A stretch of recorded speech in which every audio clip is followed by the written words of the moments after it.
famous racetrack in the world, steeped in history, the Indy 500 run each Memorial Weekend since 1911. But in 1994, a new tradition began with NASCAR stock cars, a tradition embraced by the fans, a race every driver wants to win.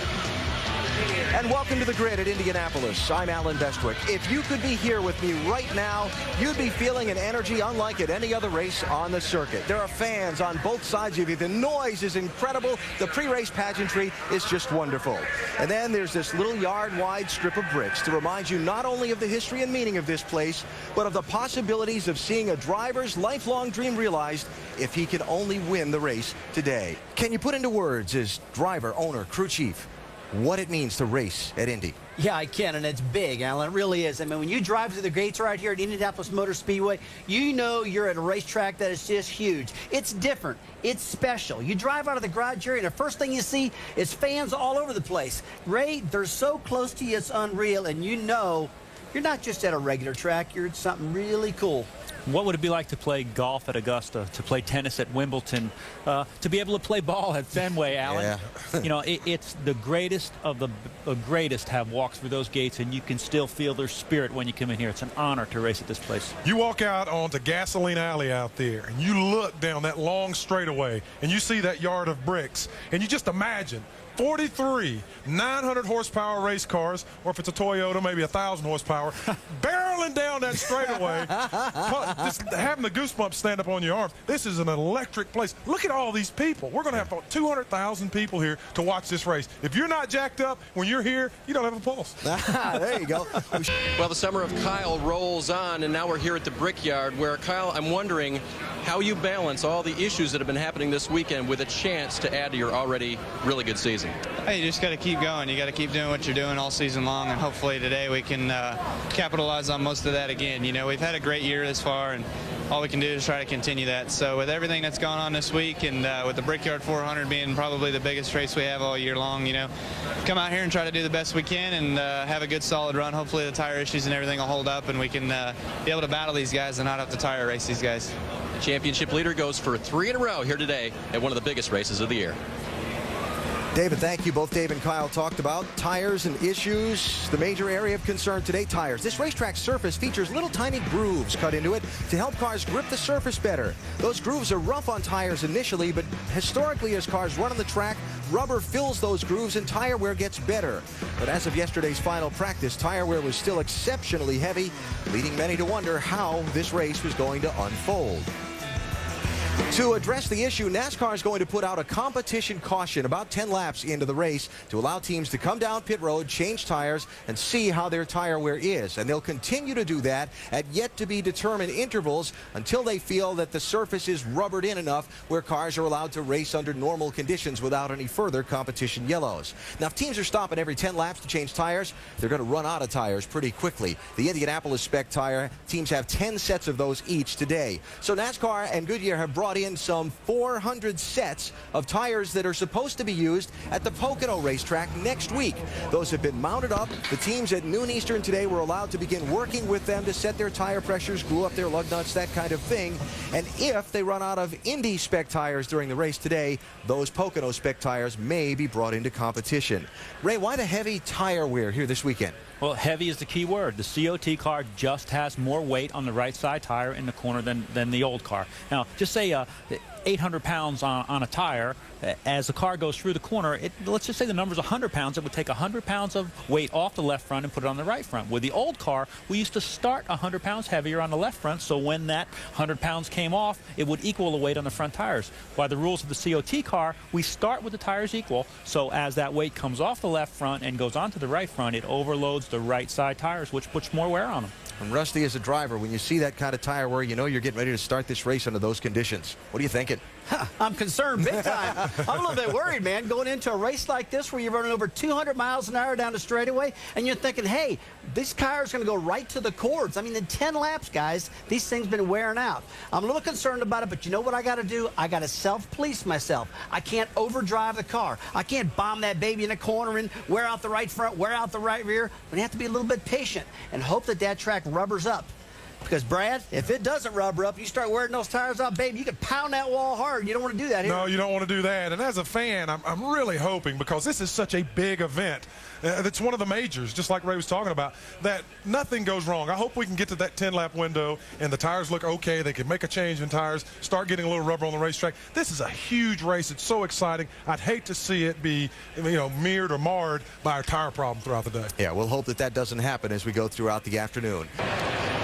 And now to say the most famous words in motorsports, ladies and gentlemen, the chairperson of the board of the Indianapolis Motor Speedway, Mary Hallman George. Gentlemen, start your engines. Crank them up, gang, crank them up. Go ahead, fire it up. Fire it up. Fire it up. All right, start your engine here. Crank it up, crank it up. Go ahead and get it on. All right, buddy, I got you. Let's do it. There you go. We got a plan. Good to go. Let's visit with him. He's our in-race reporter starting back in 14th today. Tony Stewart, Dale Jarrett, ESPN. You have a copy? Yes, sir.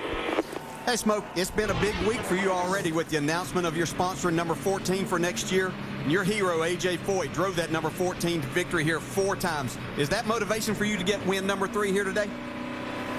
I hope so. We're excited about it. Obviously, we all got some challenges that I don't think any of us anticipated going into this week, but I think NASCAR and everybody's doing the smart thing here. We just got to take care of our car here today. I think this is a race where may not necessarily be the fastest car that wins, but it's the guy that's smartest all day and there at the end take care of his equipment. So try to be smart here all day. But the concerns continue. You can hear it in Tony Stewart's voice, and the big question marks there are tires. The fuel tanks will take them about 30, 35 laps, but these tires are such an unknown. These guys have no idea how far they'll go later in this race. NASCAR's going to give them a competition yellow at lap 10 and probably another one after another 10 or 12. 43 hopefuls, 400 miles, but only one will kiss the bricks when the day is done. And everyone here is asking the same question you're asking at home. Who will it be?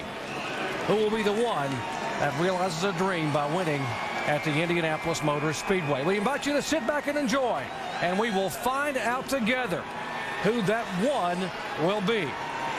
2 by 2 out of turn 4. Jimmy Johnson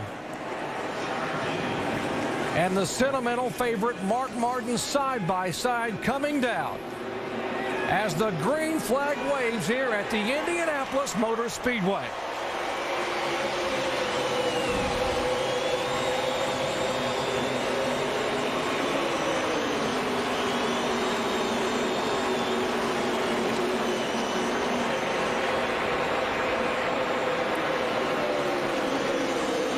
Essentially single file as best they can out of turn 1, but here's where the passing will begin. They should begin to spread out coming out of 2. Here they come. You called it, Dale. You said off of turn 2 they would fan out 3 wide, and here they go. Yeah, it didn't take long, and a great shot that we had going into turn 1 was that there's not a lot of rubber outside that one groove that these guys had, so they wanted to get single file as quickly as possible. How hard are they going to race right here, racing to lap 10? You like to think that they're going to kind of take it easy, everybody knowing that there's going to be a caution there, but you still want to race hard. You don't want to give up positions. That's what your job is. You're a race driver. You're a competitor. Showed you Carl Edwards avoiding disaster a moment ago. Whoa, trouble. 55. Michael Waltrip smacks the wall hard. Debris coming off the car. A couple of cars going around him. That's Terry Labonte just able to get by. Yeah, Paul Menard got a piece of that also. Menard drove me. You see the cars in turn 2. It looks like Michael just lost the car. Loose on the inside of Sam Hornish there. Looks like he's going to be okay there maybe. He's spinning down to the inside, but the 15 had nowhere to go. Like I say, I think Paul Menard got some damage out of that because he hit Michael pretty hard. Sam Hornish very lucky there. He just, as Michael got sideways, he almost slid right up into Sam. And that's one of the things you face here as you're racing with other cars is as you enter these corners, your car tends to really get loose. And that seems like what happened to Michael. He lost some air there, and the car just got away from him. Again, looked like he was just going to spin to the inside, but Paul Menard had nowhere to go but to hit him. Okay, NASCAR's just changed this competition yellow to lap 14. They're going to open up pit road this time. We'll probably see some guys come in and get tires, use up a set right here, and then go maybe 10 more laps before they have the next competition yellow. Again, the reason for the competition yellow, the abrasiveness of the racetrack was just eroding away the Goodyear tires in practice yesterday. Okay, this is going to mix it up right here. You see a lot of the leaders stayed out. Some of these other guys coming in. I guess the thinking here is the leaders want to save a set of tires in case this wear doesn't get any better. That's the thing, is they didn't have a lot of tires to start this as far as looking at the number of laps they've been able to run. So a lot of different strategies here. This could get really interesting. 14 cars actually came on the pit road there on that yellow. The others opting to stay on the racetrack until the competition caution. Jimmy Johnson has led every lap thus far, and will lead them back to the green flag.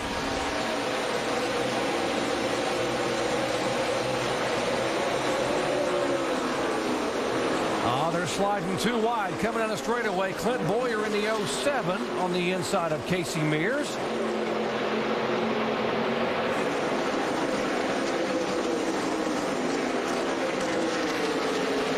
Struggle for Clint Boyer so far this weekend. He just really didn't get up to speed in practice and didn't have a good qualifying effort yesterday. I know they worked extremely hard in practice to get their car better, and hopefully they've done that. Not just practice. I was in their garage stall early this morning, and they had that car tore apart, changing everything on it. And Gil Martin said they thought they were going to be pretty good, but they really don't know till they get out here. Here's what Carl Edwards said when we asked him about the tire situation here today. I feel like as long as the tire doesn't blow out, and it's not there's no safety concern. I personally don't care what the tires are like. I don't care if they're hard to drive or they're slippery or whatever. I think as long as it's the same for everyone, it's fine. 44 car, we understand, had bounced it off the wall. David Rudeman and his Toyota. Not been a good start thus far for the Michael Waltrip Racing Group. There. Yeah, just a little bit of a slide out there, and that's what you face. They haven't moved the walls in. You just run out of racetrack with the tire and the car combination. He could be running out of right rear tire. These tires could be getting right down to the cord. That could have caused this problem. And you see he's slipping back another spot, losing one to Dale Jr., who's got fresh tires. That moves Dale Jr. into 29th position. Again, the 14 cars stopped or at the back of the pack on the restart. And the others will be coming in here next lap around. And they said lap 14. They didn't say where they would be on the track on lap 14. Oh, trouble. Kevin Harvick has hit it hard. Yeah, that looks like it could have been a problem with the tire. And also the 2-car of Kurt Busch involved. 2 contenders. Hard impacts into the concrete. Jamie? It's a garage. Guys, you can get there. You hear Kevin Harvick talking to his crew. He said that was a blown right front. He said the steering wheel is all the way around in a circle, guys. Tough day for Kevin Harvick. Yeah, Jamie, he did hit that wall very hard. He was coming off the corner. Actually, it looks like Kurt Busch lost the car and then hit the right front of Kevin's car, maybe blowing that tire out, but they both hit the wall pretty hard. Yeah, they did. So this wasn't a tire issue right there, other than maybe the right rear just being worn on Kurt Busch's car, and that creating a problem. Right along with Kevin Harvick's onboard camera, so you watch the 2-car get out of shape. Outside, coming on you. We got tire there. That car, Kurt Busch, did turn sideways real quick on him, like this is an unexpected thing. Yeah, and in talking to these drivers about how long did it take you to figure out you had a problem, they said it just happens all of a sudden. You're going along fine, and then the next thing you know, you're losing grip with either the rear end or the front end, whichever tire is going. And that looks like that could have been the case there. And unfortunately for Kevin Harvick, just in the wrong place at the wrong time. Jimmy Johnson will lead the parade down. There'll be a lot of engineers looking at tires, the Goodyear folks, the NASCAR folks, the crew chiefs. Well, Junior looks pretty lonely out there on that straightaway. All these leaders coming in, and Junior stayed out. Let's go down to Dave. And Jeff Gordon on pit road. He came in today extremely optimistic. He has a very good race car. Despite all the concern about tires, they go with right sides only.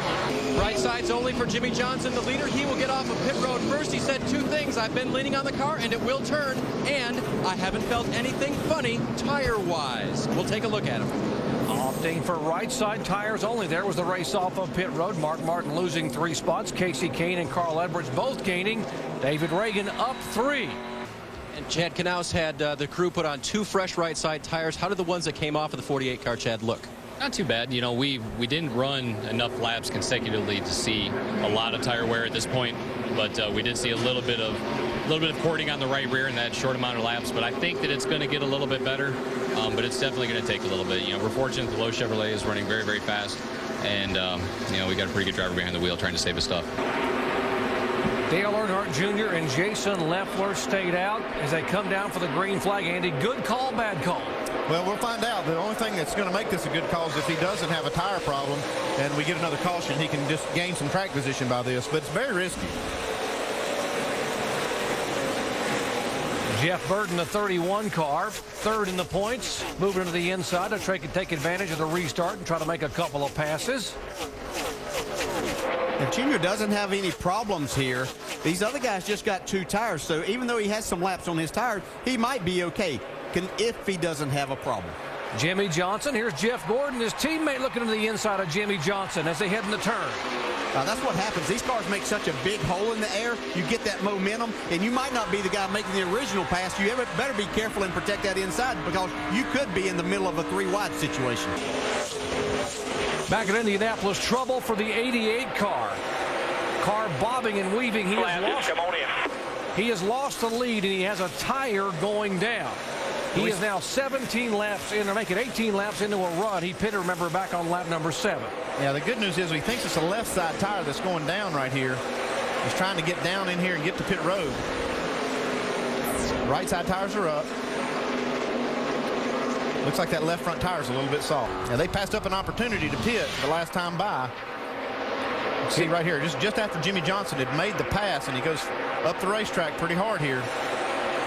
Actually, all the tires look to be up.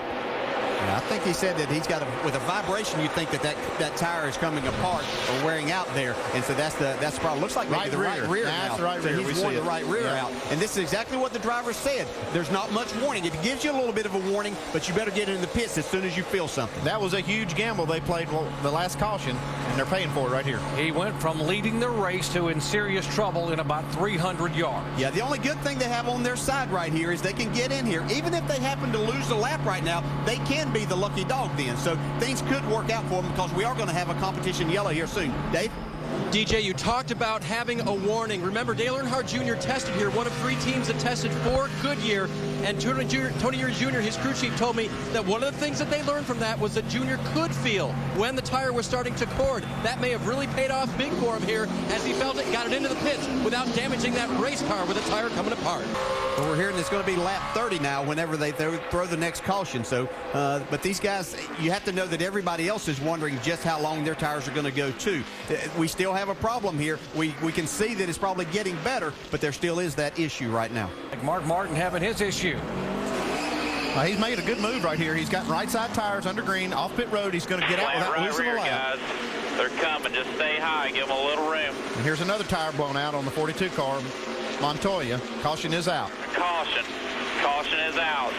Just stay on the track here. You got more coming. Here's what happened to Juan Pablo Montoya, left side of your screen. Tire just comes apart and then takes a lot of the work underneath that car with it. I don't think it tore up a fender, though, Andy, maybe. Yeah, it tore it up just a little bit on the outside of the right rear. And this is what we're talking about with Junior. He was very lucky for this not to happen to him. He got his car to pit road. Okay, you won't see anybody stay out here except Mark Martin because he just pitted under green. He'll stay out. He's on the tail end of the lead lap. He'll end up inheriting the lead. That was a good move by Tony Gibson. He heard NASCAR change it to 32, or to lap 30 from 32. And so he pulled him in a lap soon.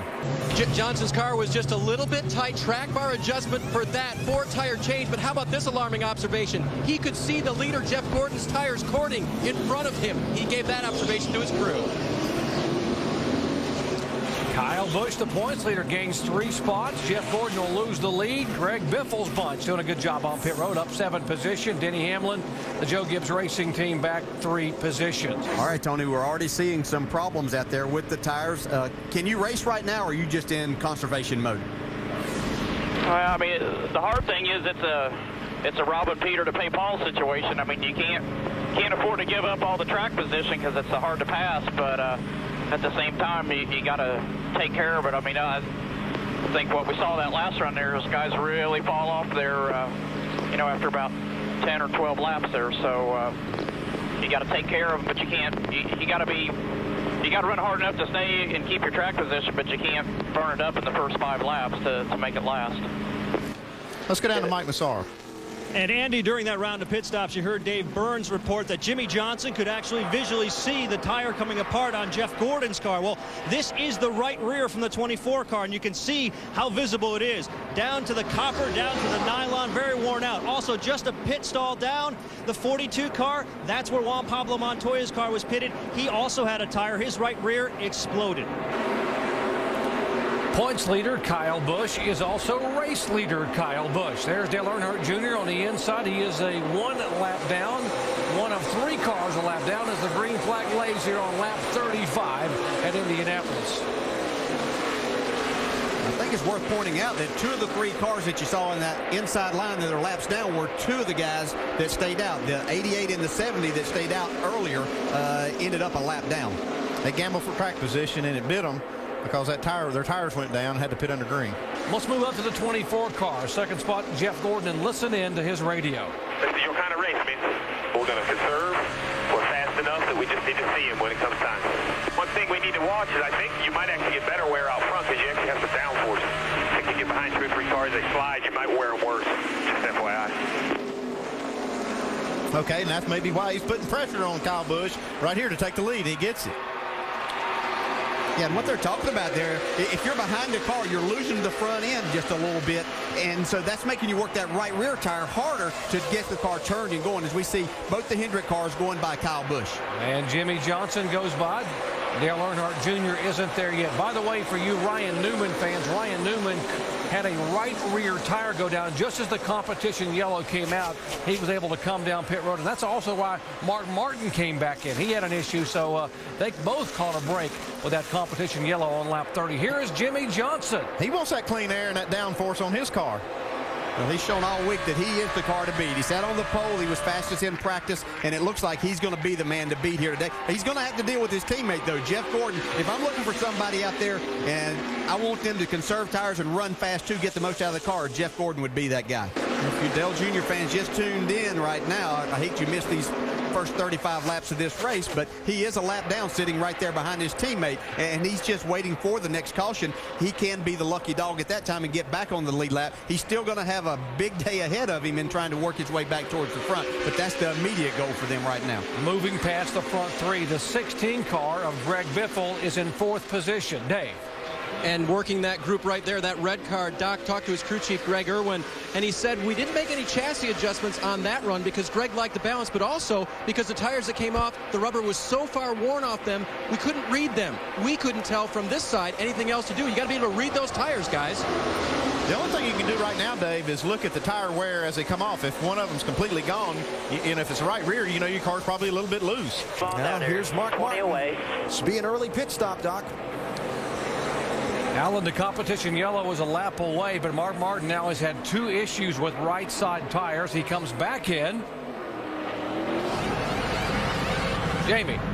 And, Doc, the call will be right sides and fuel only. You know, Mark Martin, a veteran here. Tony Gibson said anytime my driver wants to come in because he's feeling the cords in those tires, I let him. And that's exactly what just happened with Mark Martin. To catch the lucky dog and get back on the lead lap. Just started to go away. You see problems with the 99 car right here, too. He's having a tire issue right here as he slowed down. He had moved all the way up to 2nd, but now he's got a tire issue. About 10 laps looks like it's the most that they can go here. I can make it around, I think. Matt Kenseth it around. He knew he had slowed down and blew a right rear tire. You can see it blew the quarter off. Caution's out. Kenseth damage on the right side of his Ford. 17 car. Casey Kane going by.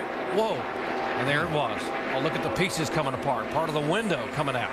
You're going close to 200 miles an hour at the end of these straightaways, and when that tire does go flat and the pieces start flying, I mean, it's a lot of force. You can see it just takes the entire right side quarter panel off of it. I should have been 3 laps ago. It's just so hard to communicate around here. Yeah, what Matt's talking about is it's such a big racetrack, and the radios don't work that great over on the backstretch. They're trying to talk to each other, and they probably didn't have good enough reception. Not only that, he doesn't want to take his hand off the wheel to push that button or even a couple of fingers to do that. So it does make it difficult. You're right. And the transmission from these guys that are sitting on the pit box here on the front stretch to when you're trying to talk to them can be very sketchy at times. A race off of pit road, Kyle Busch up a spot. A.J. Allmendinger up 5. Got to believe right side tires on the 84 car. Likewise, Jeff Burton +3.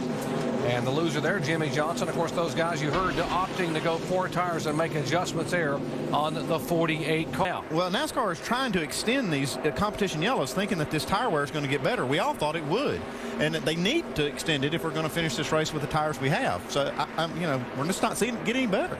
We're trying to get rubber on the track, but we're getting the wrong kind of rubber down. We're trying to get rubber in these grooves, and it's not working. All we're getting is the rubber from the blown tires out here. So we're going to have to, right now, they're going to have to look at only 8-lap segments until something changes to show us that they can go further.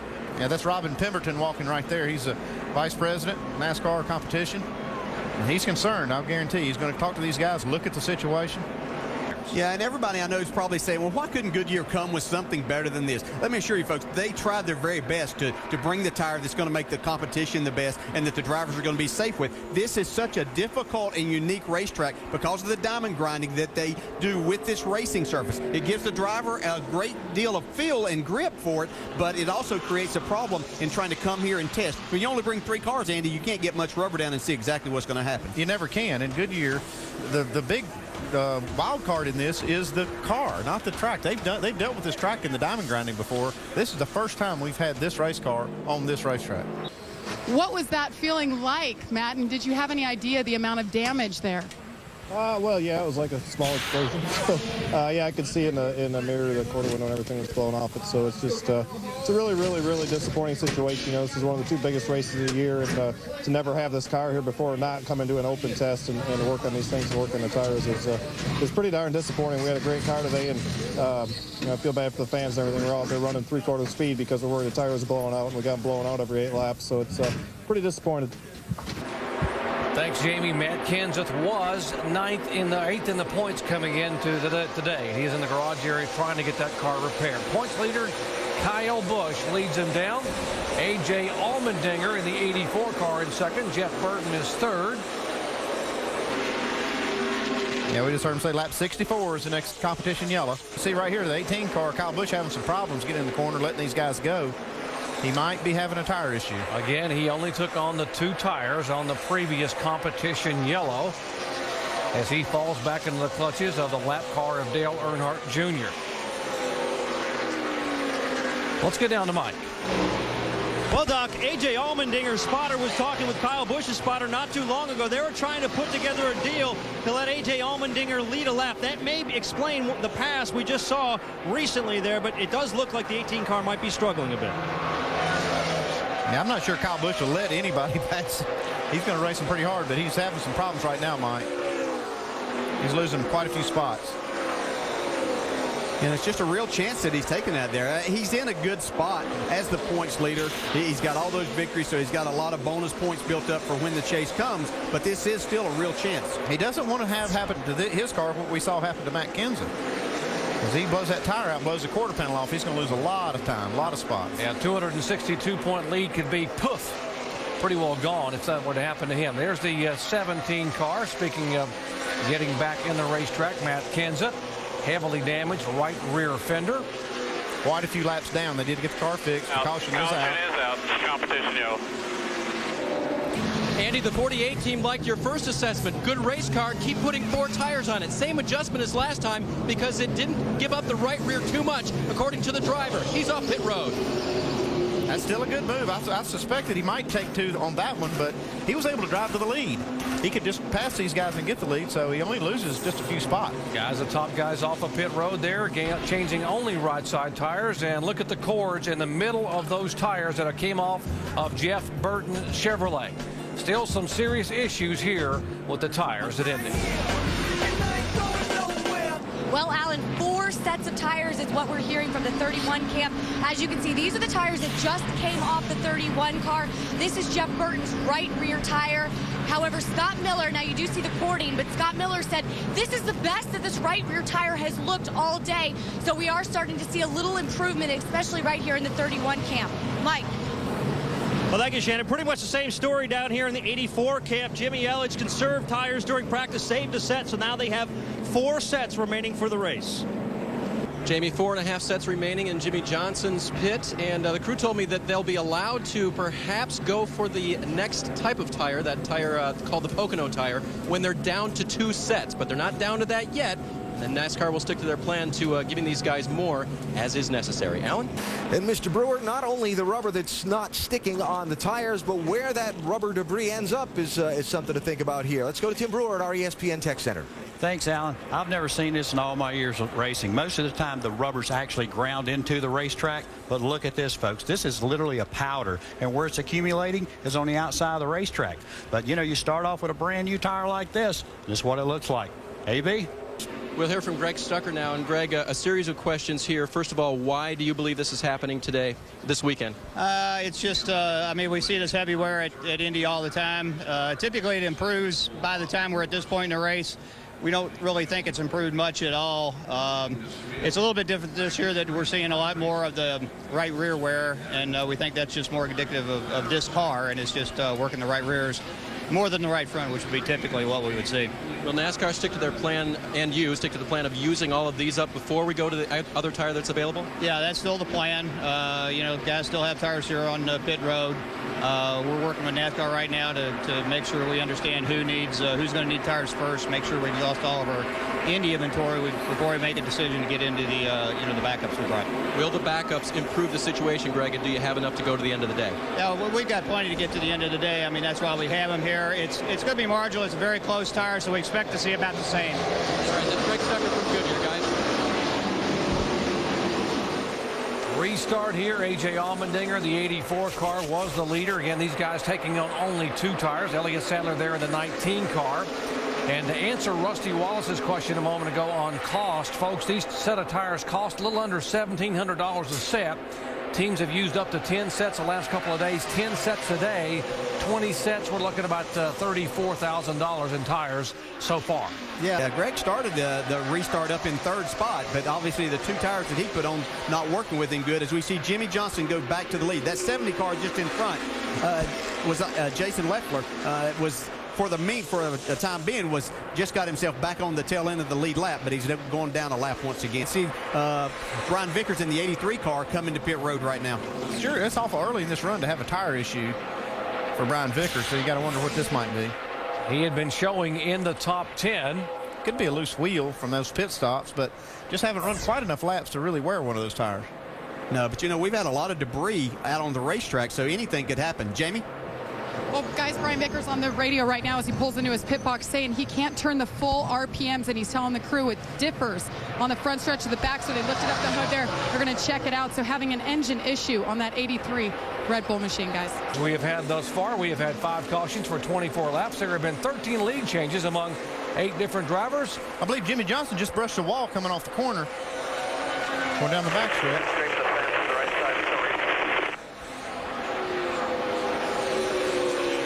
Now he has scraped the wall just a little bit right there. Just on the bottom of the Lowe's area, Lowe's insignia. He slowed down about a half a second there. Dale and I were just watching these times. He's slowed down quite a bit. Jeff Gordon is now catching him pretty good. Just, man, he hit it. He just barely hit it. Yeah. Watching from Jeff Gordon's in-car. We can see if he leaves a mark on the wall. Just a little one. Yeah, I don't think there's any damage to worry about there, but I think it does show that his car is susceptible to these tires, and the tires going away and the handling going away a little bit. So even though he's still got the lead, he has slowed down more. Martin Truex in the 1 car on pit road. What you're seeing, these guys know when these cautions are coming out. If they're close enough to these leaders, they're going to short pit under green and get these tires changed, get back out there, maybe steal some track position. He's been charging towards the front all day long. He started back in 23rd. Looks like he has the best Toyota right now, and he's just steadily made his way to the front. His crew chief, Mike Ford, knows how to win this race. He did it with Bill Elliott a few years ago. Denny Hamlin a year ago started 10th, got a pit road speeding violation, put him all the way back to 42nd. Then he drove all the way back through the field on lap 127 and ran him out of gas, and he ended up coming back. Caution's out. And finishing 22nd. So he had an abysmal 2007, making up for it here in 2008. Jason Leffler, by the way, got the free pass, the 70 car. That will put 35 cars on the lead lap. Robbie Gordon a lap down. Brian Vickers in the garage area, by the way. So is Juan Pablo Montoya. We're going to keep a lot of cars on the lead lap, having a caution every 10 laps. Not really an opportunity for anybody to go down a lap unless they have a problem. That's the only way anybody's gotten down a lap today. Nobody's really been passed on the racetrack because we haven't run long enough. Yeah, these guys may need oxygen before the day's out. They're going to keep coming in every 7 to 10 to 12 laps, so they're going to wear these guys on pit road out. They finish up and he leaves pit road. Nearly contact there with the 20 car. Tony Stewart and Casey Kane. Edwards opting for short tires, 2 tires. Biffle likewise. McMurray. Tony Stewart up 9 positions there. You see some of the guys that took 4 tires down toward the bottom of the top 10 coming off. Thank you, Alan. And NASCAR President Mike Helton has moved over to talk to us. And Mike, frustrating, I know, for the teams and for the drivers. I know frustrating for you guys. What can you do right now? Well, the biggest thing all day today is to keep it as safe as we can on the racetrack and evenly balanced as we can for all the competitors up and down pit road. And that's why we've had these competition cautions, more of them than we intended to have, thinking that this tire would rubber up sooner or later and the length between the wear out parts would get longer. But for whatever reason, it hasn't done that today. So we'll just keep managing it. We've got plenty of tires. We've got tires that they shifted from Pocono to here last night to be sure that we could get all 160 laps of this event in. So we'll keep managing this. They talk up and down pit road of the wear getting a little bit better, but certainly 70 some or 80 some laps now into this race. In the past, when we've had similar situations, it's got a lot better by this point. Mike, could this have been avoided? I know you had some tire testing and you guys were looking at tires and you brought Goodyear thought they brought a good tire here. How could we have avoided maybe this happening? Well, I don't know. It's a good question, but the track, to our knowledge, has not ground any other areas that we didn't see last year. The compound of this tire is not much different than the compound last year. Goodyear did come in April and they tested with this car to pick the tire for this event. The temperatures aren't that awful. We have been up here and it's been pretty warm, but so I don't know. There's a lot of unanswered questions, but the effort today is to keep the race safe and to get it accomplished in the best manner possible. And certainly this isn't the way we wanted to do it, but we'll stay on top of it to be sure we can do it the best we can. Hey, Mike, is there a point of the race that you'll actually put it in the crew's hands and not throw these competition yellows, or are you going to do it all the way to the end? That's what we would prefer to do, and the sooner the better. But as long as we see the wear being what it is, then we'll keep doing it this way. Okay, thank you. We go back to green flag here, Mike. One other question. If we have to get to that Pocono tire, does that create any problems for next week's race at Pocono and not having enough? No, I think the Bristol tire is the same as the Pocono tire, so that they can if we have to get into that, they can shift the Bristol tire to Pocono and then build more for Bristol by the time we get there. Yeah. Mike, we appreciate you coming over to talk with us. We know we're back to green flag racing. You got to get back over in the NASCAR tower, but thanks for coming over and explaining what's going on. Okay, guys, thanks. Yeah, we'll see exactly how long he can stay there as we see Carl Edwards trying to make a move right now. Carl came in, got 2 tires that time. We saw 3 Roush cars get 2 tires that time and get back towards the front. One of those being Jamie McMurray, who's right there in 3rd spot. So it'll be interesting to see how that works for these guys. He gets past as Edwards goes by, but the interim crew chief Mike Ricci making the call for the 1 car of Martin Truex. Man, look at Jimmy Johnson. He jammed all the way up underneath that 26 car. Yeah, now he's going to pull out and pass him as he's got some help from his teammate Jeff Gordon. Looks like both of them are going to go by Jamie McMurray right here. These guys have 4 tires on, and I think that's, as you said a number of times, Andy, that's going to be a huge advantage for these guys. They have that luxury because they have extremely fast race cars. Now we are being told it will be lap 97. That's about 6 laps from right now. That would mean they would have gone 15 laps from the previous yellow, or since the restart, they would have gone 10 laps under green.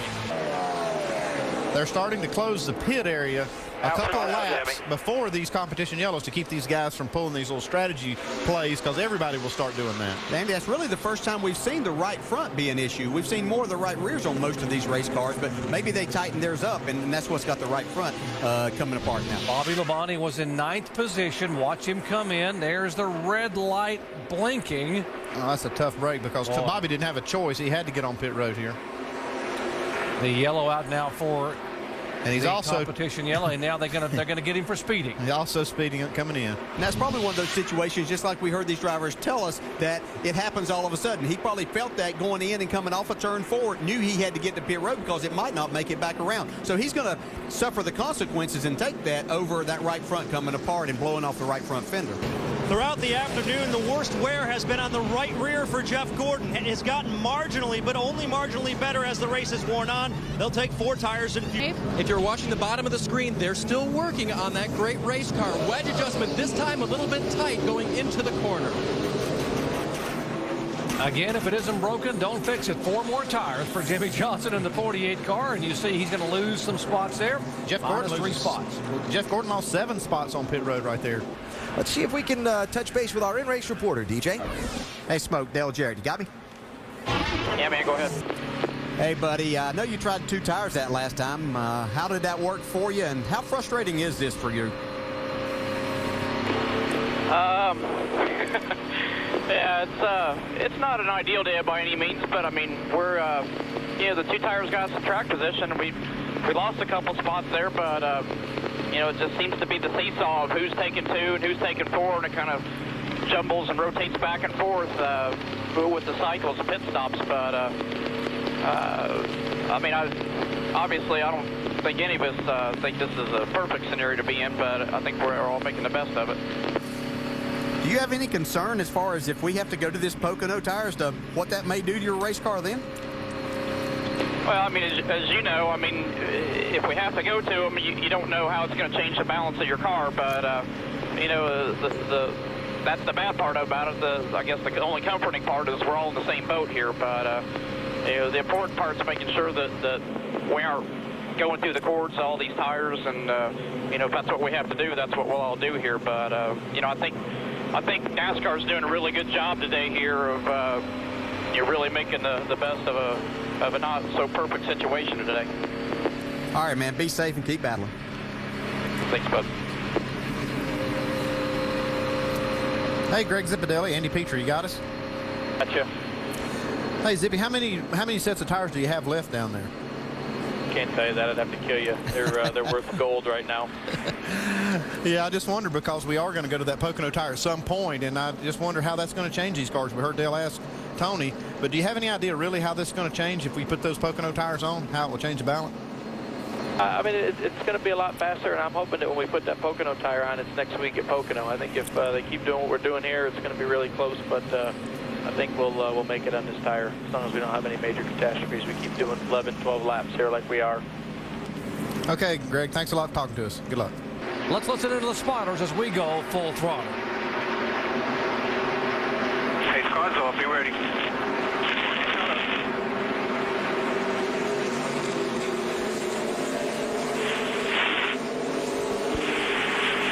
We're there. Get ready. Going. Green, green, green. Going. No run back here. No run. Outside. Clear. All clear. Clear low. Clear all around. Got a smoker blowing up. That 83 blew up just down the bottom. Keep digging. Still green. I don't know if they're going to throw it up this deep. Caution out the 83 car. And smoke billowing from the Brian Vickers Toyota. Remember, he had the engine issues earlier and came on the pit road, went back to the garage area, and he was the one that won the AT&T Crew Chief Challenge about making it in the chase. This will not help his chances at all. On the restart a moment ago, Jeff Burton in the 31 car. There were that's not good. Birds on the racetrack, and not a good situation. But Jeff Burton down there making the pass, and they picked a bad spot to rest. Somebody forgot to tell those birds we were going green. Yeah, here with Richard Childress, team owner. You told me you have never seen anything like this on the track. What do you think NASCAR should do at this point to make this racing better?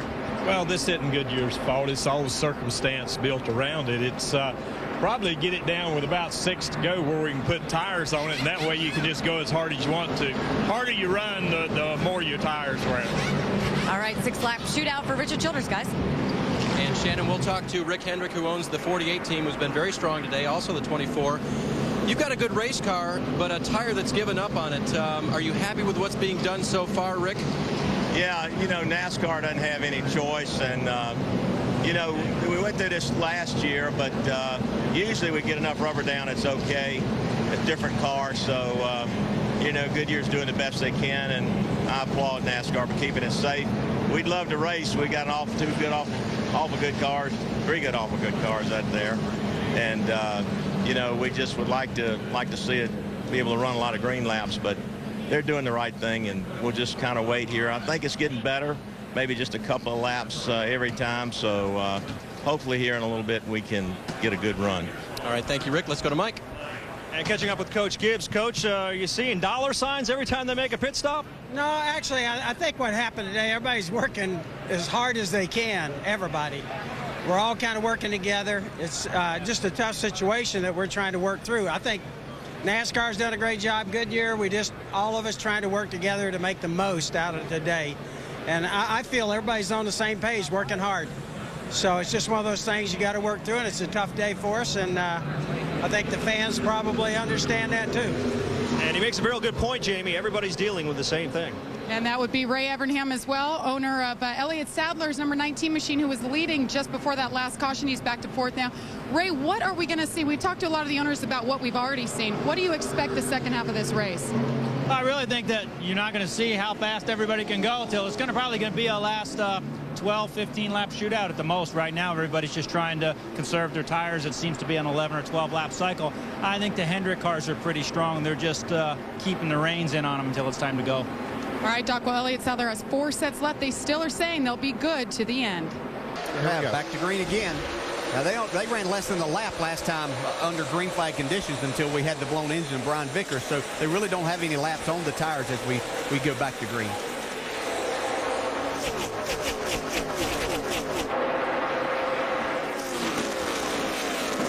There are 36 cars on the lead lap as they flash by. You saw Allmendinger thinking about making a move. He knows if he doesn't make one, Jimmy Johnson's going to make one on him. 121. Jeff Gordon moved to the inside of Carl Edwards. I'm not sure. We've seen everybody show their hand. We know Jimmy Johnson showed his hand every restart here. Here he goes now under Jeff Burton. Man, that car looks good. That thing just turns on the dime, and Jimmy can handle it a little bit sideways. This is just a fast race car. That's fun to have here. Shannon?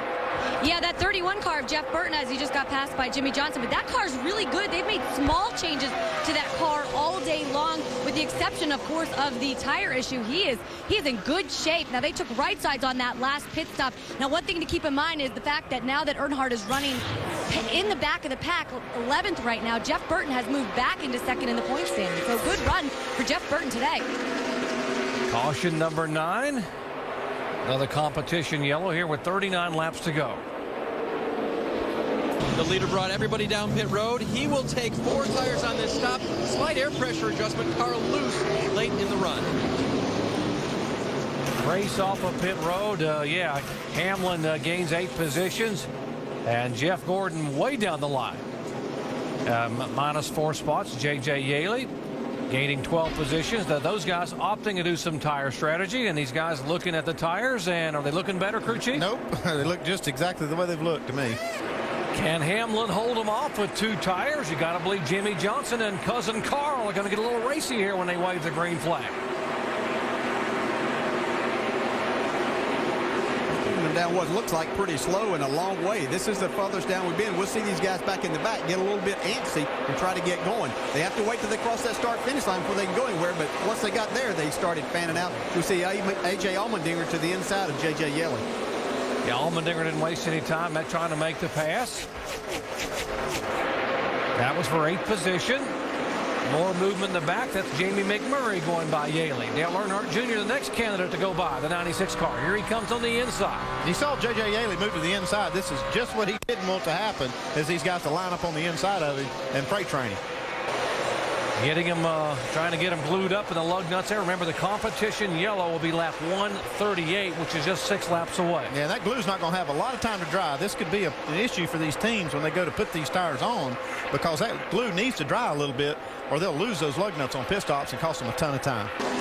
We haven't heard anybody say any problems or anything about the left side tires. All we've ever looked at are the right side tires. So this is going to become very interesting strategy as we see Carl Edwards going below Jimmy Johnson to try to take over that second spot. Jimmy's got a little problem here on this run. I don't know if this set of tires doesn't agree with his car, but we haven't seen him run this bad all day.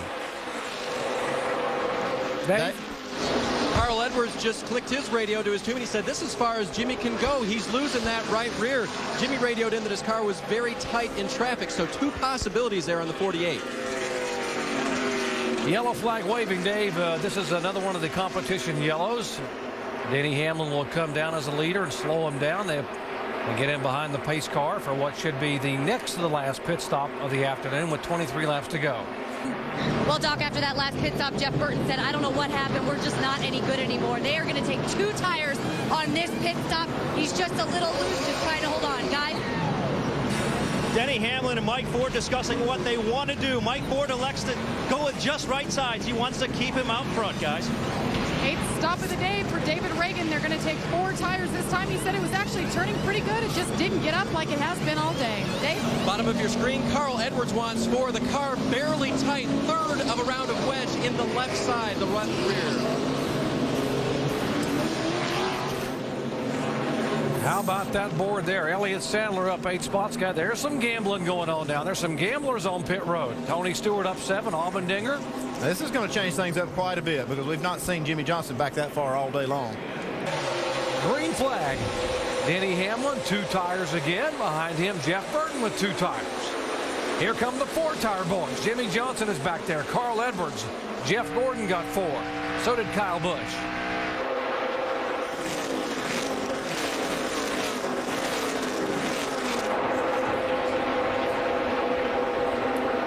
Well, we've been told that 150 is going to be the next caution, so that's they've got 9 laps to get to that point.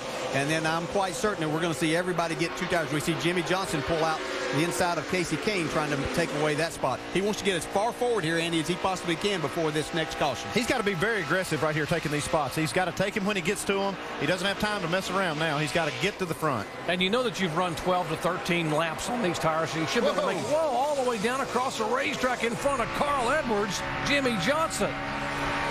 When I said be aggressive, that's what you got to do right there. That was part saving and part blocking right there. He was just trying to hold his car, and that's where it was driving, and Carl was right on his bumper. As we see now, Carl trying to take away that spot. That was a sock, a save and a block altogether. That's a very key block there, because if Carl Edwards gets in front of him right here, Jimmy Johnson, it's going to be real tough for Jimmy to win this race. Yeah, not only that, but if Carl Edwards pulls to the inside of him, he's not going to pass Casey Kane either, so that just puts him back further. That was a very key moment right now. That's what Elliott Sadler is doing right now. Here comes Jimmy. Coming underneath Ryan Newman. I think Carl actually thought for a second, even though he was trying to get that draft, I think he might have thought for a second that he might could push the 12 up there and maybe trap Jimmy Johnson down there on the inside. He's desperately wanting by this 48. He knows that's going to be important to get by him at some point in time here if he's going to have a chance to win this race. Well, while they're doing this, Denny Hamlin is getting going out front. He's going to be tough to beat. These guys got to get on with it. Here comes Jimmy Johnson. He's looking inside. Uh-oh, we got a little problem on the grill of the 11 car, some debris. Got a beverage can. It looks like it's stuck in the grill there, a part of a beverage can or something stuck in the grill. Oh, he'll be okay. Yeah. He's only got 12 laps to go. They'll knock it off on this caution. Maybe it's a Diet Coke and it's not taking up much room or something like that. How about that is a great recovery for this 9 car. There's not much you can do when you got a cracked header. You just got to ride it out. Here goes Jimmy Johnson now. Around Jeff. Caution's out. Good job. Well, that caution came out right as he was passing Jeff Burton. I wonder if he had that position before the lights came off. That would have been 3rd spot behind Hamlin and Sadler. Crew members have been working all day, pit stop after pit stop. How tired can they be? But they also know this is why they get paid, and this is what it's all about. The money stop. They got to suck it up right here because this is a huge race. This is the last stop, and it's all on their shoulders right here. You know, Andy, there's pressure on these guys right now, and pretty much everybody out there except for Jeff Gordon and Jimmy Johnson knows what 2 tires done to their car. You brought this point up earlier. They really don't know how this is going to affect their race car. They see these other guys be okay, but they're only guessing that their car is going to be okay. They don't have a choice now. Early in the race, they had the lead. They could come in and get 4 tires, only lose a couple spots. They don't have the lead right now. They got no choice. They have to take 2 tires. This stop could win or lose it all. Here they come for the final time at 55 miles an hour. Let's go down to Shannon. Well, Doc, Richard Childers, team owner of the 31, came over the radio and said, let's do 2 and go for it. So that's what this team is going to do. They're just saying the car is a little bit loose, but this shootout is exactly what they wanted. Mike. Denny Hamlin's last 2 pit stops have only taken right side tires, about 30 laps on the left side, but they'll go with just right sides once again in a wedge adjustment. Jamie? Oh, yeah, Sadler, great car, right side's only looking for his first win in 4 years. Dave? Jimmy Johnson said the car was racier. They're going to give him half the tires of last time, 2 only. He's off pit road. Anybody, you got him. Look at the high-fiving down in the Jimmy Johnson pits. Guys, nice call. And Johnson gains a couple of spots. Edwards up 3, Hamlin back 2. Allmendinger losing 4, but what a pit stop when the money was on the line. The champions rose to the top. Okay, the shootout's over on pit road, guys, but we still have a big-time shootout coming up here on the racetrack. How about the 11 car getting a tire? Now watch the right front tire coming off. There comes Reed Sorensen in and tags the tire. He's got to get this tire back to the pit wall before he can leave. That was a great job by this pit crew member to hold on to that tire. Great effort. Nice catch there. Yeah, what does that tire and wheel weigh? A lot, like 60 pounds. That's a lot of weight and momentum right there. Hopefully it didn't hurt his hand. Yeah, crew member trying to address the tire. Watch him try to catch it. He wanted to keep the tire from bouncing off the pit wall and back across on the pit road or in front of the car. That's exactly right, because they would have probably had to bring the 11 car back in if they don't control that tire, although we did see the 41 car hit the tire. Yeah, and it looked like that Denny Hamlin might have waited just a split second because he saw all of that going on, and that could have cost him just a little bit of time. Regardless, Jimmy Johnson and his guys made a great pit stop. They rose to the occasion right there and got their man out front.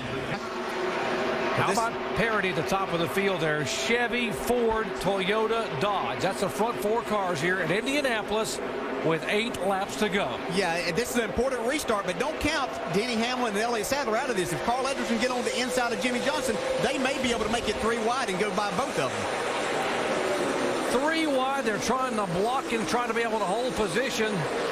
Patrick Carpentier blocked by the 41 of Sorensen.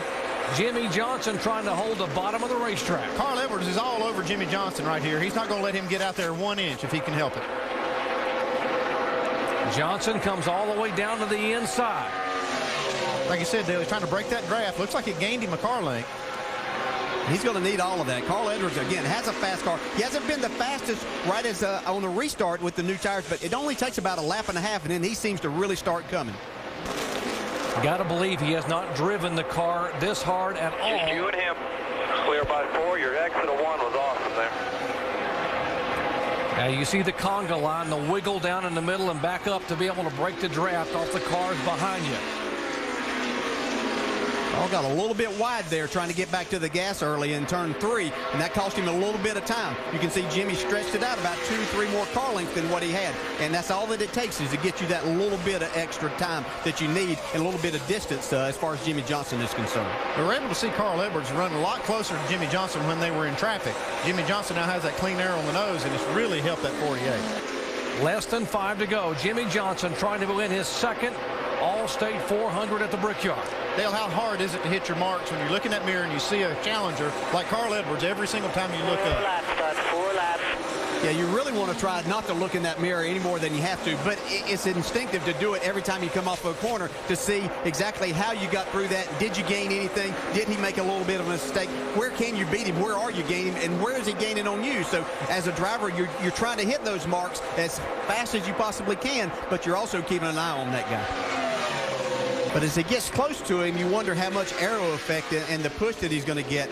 Is it going to affect him in trying to make that pass? We go back to A.J. Allmendinger, who's had a great day here. Dale Jr., who still sits just outside the top 10. I know he'd like to get that 1 spot to get himself into the top 10. This is 10th and 11th. It would be A.J. Allmendinger's best career finish. He finished 12th at Pocono. Earnhardt Jr. trying to get in the top 10 by making the pass on Allmendinger with 3 laps to go. Up front, Jimmy Johnson leading Carl Edwards by now 3 car lengths as Carl is moving in a little bit. Hamlin back in 3rd. 16 and the 9, Casey Kane, Greg Biffle battling for position.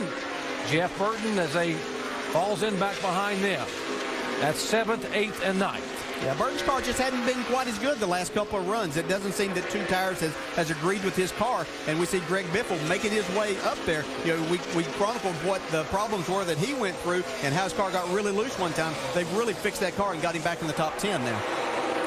Mark Martin all the way down across the bottom of the racetrack to be able to make the pass. Dale Earnhardt Jr.'s car got very loose in the corner. Martin took that spot away. And it certainly hasn't been the day that Mark thought he was going to have with this race car and race team. As we see Jimmie Johnson really using up all the racetrack, just driving this race car for everything it's worth. Last time by, they were almost equal on lap times. And as you said, DJ, the longer they run in previous runs, the better Carl Edwards' car gets. And the problem is that as Carl closes in here just a little bit, as he gets closer, then Jimmy has to make sure that he hits his mark, because one slip can cost him the race then. He's only got a lap and a half to hold him off, because they're going to get the white flag this time by. Jimmie Johnson's got 4 more corners to hit right here. 4 left turns away from the lion's share of a $9.6 million purse. Well, he was about perfect with that corner right there. So was Carl Edwards. Johnson looked like he got through that corner and off of that corner really well, not to let Carl get a good run on him down the backstretch. That was real critical, because this long straightaway right here could decide it. 4 hours ago, over 250,000 fans asked themselves, who will it be? Who will win the Allstate 400 in 2008? They all had different answers. Another perfect corner. Jimmie Johnson did a great job there. His crew, congratulations. Just a fantastic job. Out of turn 4, and two-time NASCAR Sprint Cup champion Jimmie Johnson becomes a 2-time winner at the Brickyard. Edwards, Hamlin, Sadler. Jeff Gordon worked his way back into the top 5. A.J. Allmendinger with a 10th place finish. Great run for him. And the winning crew chief, Chad Knaus, how would you describe this day? It was a pretty crazy day. It really was. You know, the thing I was concerned about was that as we were going there, the NASCAR would say, okay, you guys can go ahead and race the final 30 laps after we'd had so many competition cautions, you know, and they did the right thing by having us come down and do what we needed to do to get the tires on the car so nobody had any problems or got hurt. But, you know, this team just has worked so hard to get our program turned around, and I really feel like we've come into our own over the course of the last 10, 12 weeks and just haven't gotten the breaks that we needed. And, you know, fortunately enough, today it all came together, you know, to win the pole here and to win the race. That's pretty nice. Congratulations. Thank you. Jimmie Johnson, Chad Knaus, and the 48 team become just the 2nd team to win from the pole here in the Brickyard. Kevin Harvick did it back in 2003, Mike, and now Jimmie Johnson, he wins the pole, he wins practice and happy hour, and most importantly, he wins the 15th running of the Allstate 400 at the Brickyard. When we come back, we'll visit with Jimmy in Victory Lane. Carl Edwards finished 2nd, his first top 5 here at Indy. Carl, describe what it was like from a driver's perspective today. That's a long day. I know everybody's trying to do their best, and I just want to personally just say to the fans, you know, everybody's doing their best to make that a race, and at least we got to run there at the end. I knew it was going to be Jimmy and I, and on the restart, 11, Denny Hamlin was hanging back a little bit. And I thought he was pretty fast. I thought I was faster than Jimmy, so I didn't really focus on, you know, ruining Jimmy's race, you know, getting up there under him in turn 1. I thought I'd be able to get him. I was more worried about the 11, and then when it strung out, Jimmy he was just fast. We were about the same, and just man, it'd be cool to win here. The second place is not what we came here for, but just thanks to Aflac and everybody and the fans for putting up with this. It'll get better. All right, Doc, gosh, tire debris all over these drivers, all over inside of their cars. It's unbelievable down here. Frustration and exhaustion for Carl Edwards, frustration over not winning the race, and exhaustion over what a long day they've had. Well, this guy's going to really enjoy the moment. Jimmie Johnson, a 2-time winner here at Indianapolis Motor Speedway.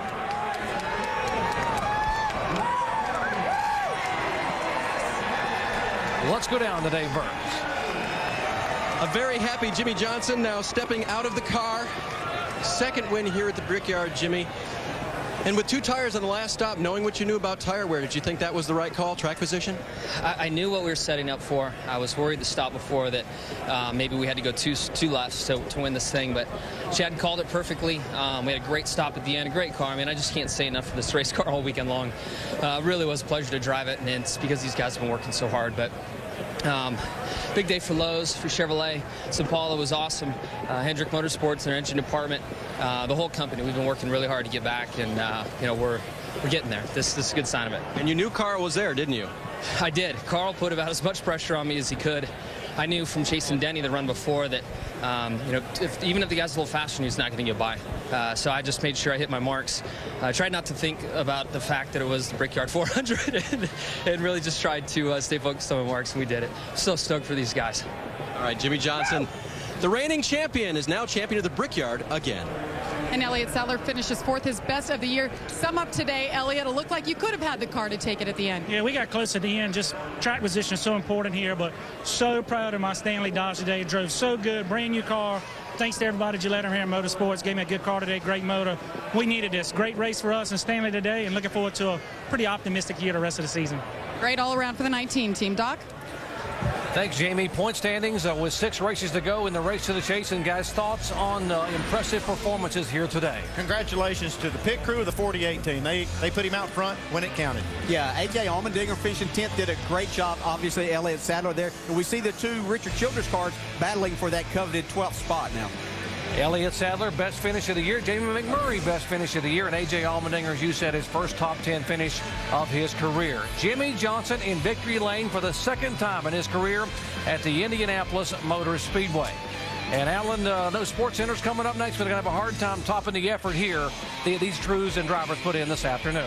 Got tons more post-race coverage coming up on Sports Center next here on ESPN Doc. NASCAR now 10 o'clock Eastern tonight with a full race wrap-up ESPN2. Quick final thought? Alan, Jimmie Johnson got the pole. He was the fastest car in practice, and the fastest car won this race. Appropriate ending to this race. As Jimmie Johnson's doing his burnout, he blew a right rear tire. That's for sure. There's the man who called the winning strategy, Chad Knaus. And that last pit stop did the trick for Jimmie Johnson as he is a winner today at Indianapolis. And next week, it's on to the tricky triangle for the NASCAR Sprint Cup Series.